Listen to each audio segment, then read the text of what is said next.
Selamat pagi teman-teman. Di sini saya akan mempresentasikan tugas 6 pengenalan teknologi informasi.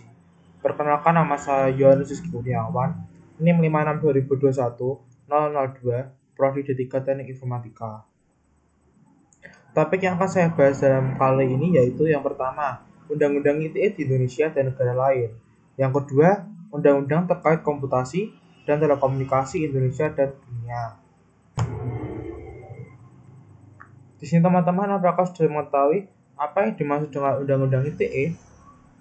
Undang-Undang Informasi dan Transaksi Elektronik atau Undang-Undang Nomor 11 Tahun 2008 adalah undang-undang yang mengatur tentang informasi serta transaksi elektronik atau teknologi informasi secara umum. Di sini teman-teman, apakah sudah mengetahui pasal yang mengatur Undang-Undang ITE? Pasal 27 ayat 3 berbunyi menyebut melarang setiap orang dengan sengaja dan tanpa hak mendistribusikan dan mentransmisikan dan membuat dapat diaksesnya informasi elektronik dan dokumen elektronik yang memiliki muatan penghinaan dan pencemaran nama baik. 9 pasal Undang-Undang ITE yang mengamanatkan pembentukan pemerintah. Yang pertama, Lembaga Sertifikasi Keandalan, pasal 10 ayat 2. Yang kedua, tanda tangan elektronik, pasal 11 ayat 2. Yang ketiga, penyelenggara sertifikasi elektronik, pasal 13 ayat 6. Yang keempat, penyelenggara sistem elektronik, pasal 16 ayat 2. Yang kelima, penyelenggaraan transaksi elektronik, pasal 17 ayat 3. Yang keenam, penyelenggara agen elektronik, pasal 22 ayat 2. Yang ketujuh, pengelolaan nama domain, pasal 24. Dan yang ke-8, tata cara intersepsi, pasal 31 ayat 4. Dan yang ke-9, peran pemerintah dalam pemanfaatan TIK, pasal 40. Di sini teman-teman, apakah sudah mengetahui Undang-Undang ITE di Indonesia dan berbagai negara lain untuk namanya? Mari kita simak untuk materi. Yang pertama, Indonesia. Undang-Undang Informasi dan Transaksi Elektronik atau Undang-Undang ITE atau yang disebut Cyber Law digunakan untuk mengatur berbagai perlindungan hukum atas kegiatan yang dimanfaatkan internet sebagai medianya, baik transaksi maupun pemanfaatan informasinya. Di Indonesia sendiri, masalah tentang perlindungan konsumen, privasi, cybercrime, muatan online, digital copyright, penggunaan nama domain, dan kontrak elektronik sudah ditetapkan oleh pemerintah Indonesia. Sedangkan masalah spam dan online disebut belum mendapat tanggapan dari pemerintah sehingga belum ada rancangannya. Yang selanjutnya, negara Singapura. The Electronic Transaction Act telah ada sejak 10 Juli 1998 untuk menciptakan kerangka yang sah tentang undang-undang untuk transaksi perdagangan elektronik di Singapura yang memungkinkan bagi Menteri Komunikasi, Informasi dan Kesenian untuk membuat peraturan mengenai perizinan dan peraturan otoritas sertifikasi di Singapura.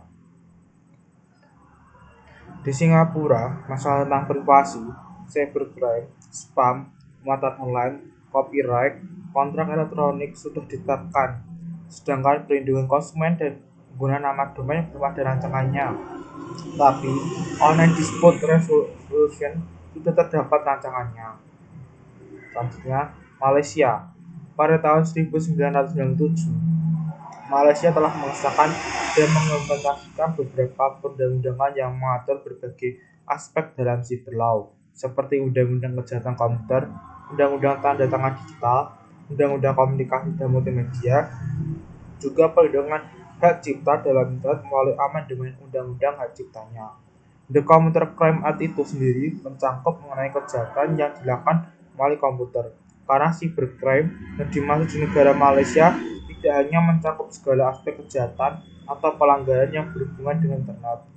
Di Malaysia, masalah perlindungan konsumen, cybercrime, muatan online, digital copyright, penggunaan nama domain, kontrak elektronik sudah ditetapkan oleh pemerintah Malaysia. Sedangkan untuk masalah privasi, spam, dan online dispute resolution masih dalam tahap rancangan. Vietnam. Cybercrime, penggunaan nama domain dan kontrak elektronik di Vietnam sudah ditetapkan oleh pemerintah Vietnam, sedangkan untuk masalah perlindungan privasi khususnya spam, muatan online, digital copyright, dan online dispute resolution belum mendapat perhatian dari pemerintah sehingga belum ada rancangannya. Thailand. Cybercrime dan kontrak elektronik di negara Thailand sudah ditetapkan dan pemerintahnya. Walaupun yang sudah ditetapkan hanya 2, tapi yang lainnya seperti perlindungan privasi, spam, digital copyright, dan ODR sudah dalam tahap rancangan.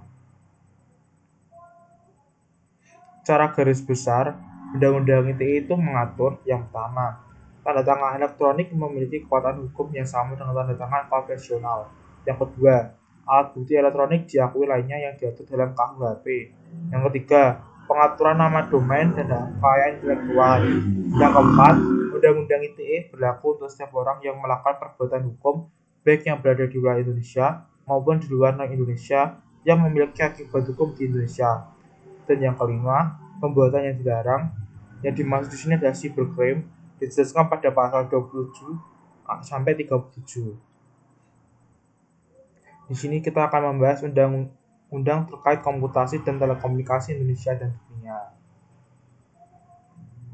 Undang-Undang Telekomunikasi Indonesia secara resmi bernama Undang-Undang Nomor 36 Tahun 1999 tentang Telekomunikasi, adalah undang-undang yang mengatur tentang penyelenggaraan dan aturan-aturan yang harus dipenuhi oleh seluruh penyelenggara dan pengguna telekomunikasi di Indonesia. Hal itu mencakup tentang asas dan tujuan telekomunikasi, hak kewajiban penyelenggara dan pengguna telekomunikasi, penomoran, interkoneksi, tarif dan perangkat telekomunikasi, juga ketentuan pidana dan sanksi. Opini dari saya yaitu, dengan adanya Undang-Undang ITE, pengguna media sosial akan dilindungi, terkontrol, dan berhati-hati dalam melakukan sesuatu di media sosial, seperti contoh fashion atau bullying, terus pencemaran nama baik dan sara. Sekian dari saya ucapkan terima kasih.